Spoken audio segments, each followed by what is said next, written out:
Dear listeners, welcome to History with Herodotus, where we embark on a journey through the annals of time, unearthing the secrets of our collective past.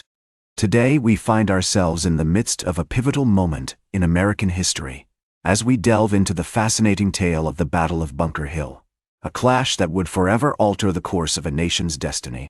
As we set the stage for this epic confrontation, let us first immerse ourselves in the historical context that gave rise to this fateful encounter. It is the spring of 1775, and the air is alive with tension in the colonial town of Boston, Massachusetts. The British Army, under the command of General Thomas Gage, has been occupying the city since 1768, their presence a constant reminder of the colonists' growing discontent with British rule. The seeds of rebellion had been sown years earlier, with the passage of the Stamp Act in 1765, which imposed a tax on printed materials, and the Townshend Acts of 1767, which levied taxes on goods such as glass, paint, and paper.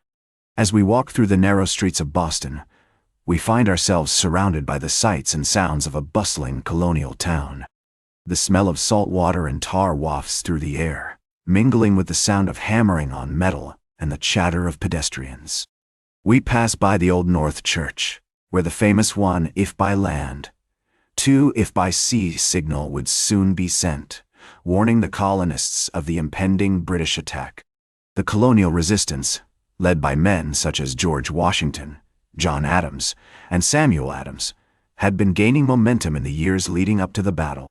The Boston Massacre of 1770, in which 5 colonists were killed by British soldiers, had further inflamed tensions between the two sides.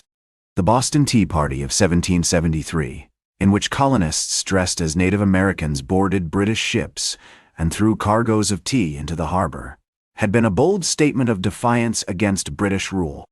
As we approach the Charlestown neighborhood of Boston, we find ourselves at the foot of Breed's Hill, a strategic vantage point that would soon become the site of the battle.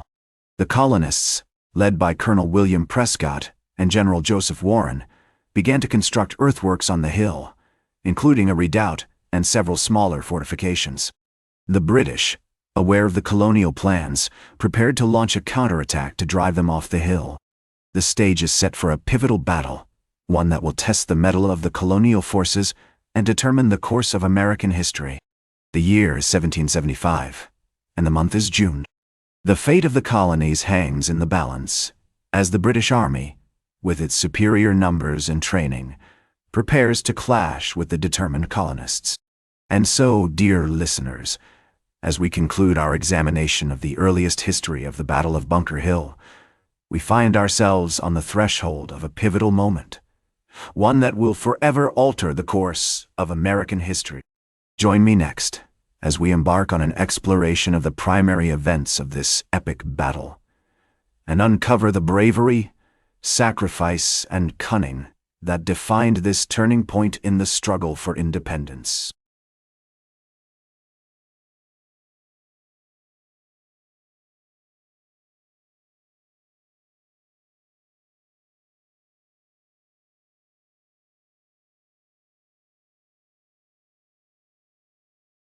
Dear listeners, welcome back to History with Herodotus, as we continue our journey through the annals of time, unearthing the secrets of our collective past. Today, we find ourselves in the midst of a pivotal moment in American history, as we delve into the fascinating tale of the Battle of Bunker Hill, a clash that would forever alter the course of a nation's destiny. As we explore the primary events of this epic battle, let us first set the stage for the British assault on Breed's Hill.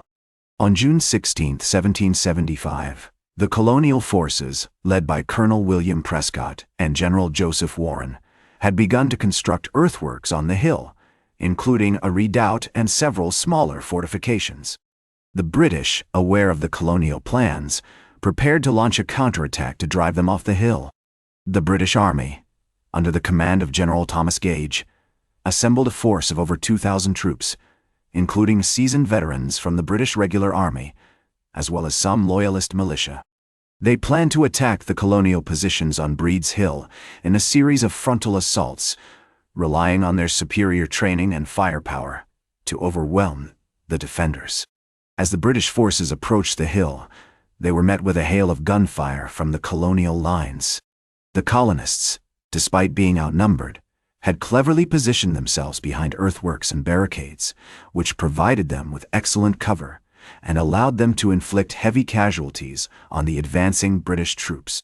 According to one eyewitness account, the British marched up to the works with great courage, but were met with a fire so hot that they were obliged to retreat. The British launched a series of repeated assaults on the colonial positions, each one repelled by the determined defenders. Despite being outnumbered and outgunned, the colonists held their ground, inflicting heavy casualties on the British forces. As General Henry Knox, a young American officer, later recalled, the British troops marched up to the lines with great bravery, but were cut down like grass before a scythe. As the battle raged on, the colonial forces began to run low on ammunition and supplies. Despite this, they continued to fight valiantly, using any available materials to defend their positions. The British, however, were taking heavy losses, and their commanders were beginning to realize that the battle was not going as planned. As the sun began to set on June 17, 1775, the British finally managed to breach the colonial defenses and capture the redoubt on Breed's Hill. However, their victory came at a great cost. Over 1,000 British troops had been killed or wounded in the battle, including many high-ranking officers. The colonists, on the other hand, had suffered around 400 casualties, but they had successfully defended their positions for most of the day and had inflicted significant damage on the British army. As we reflect on the bravery and sacrifice of the colonial forces during the Battle of Bunker Hill, we are reminded of the words of General Joseph Warren, who wrote, "The liberties of our country, the freedom of our civil constitution, are worth defending at all hazards." The battle may have been a tactical defeat for the colonists, but it was a strategic victory that galvanized support for the American cause and paved the way for the eventual defeat of the British. And so, dear listeners, as we conclude our examination of the primary events of the Battle of Bunker Hill, we find ourselves at the end of a pivotal moment in American history. Join me next as we explore the decline and aftermath of this epic battle and uncover the lasting legacy of the bravery, sacrifice, and cunning that defined this turning point in the struggle for independence. Dear listeners, welcome back to History with Herodotus, as we continue our journey through the annals of time, unearthing the secrets of our collective past.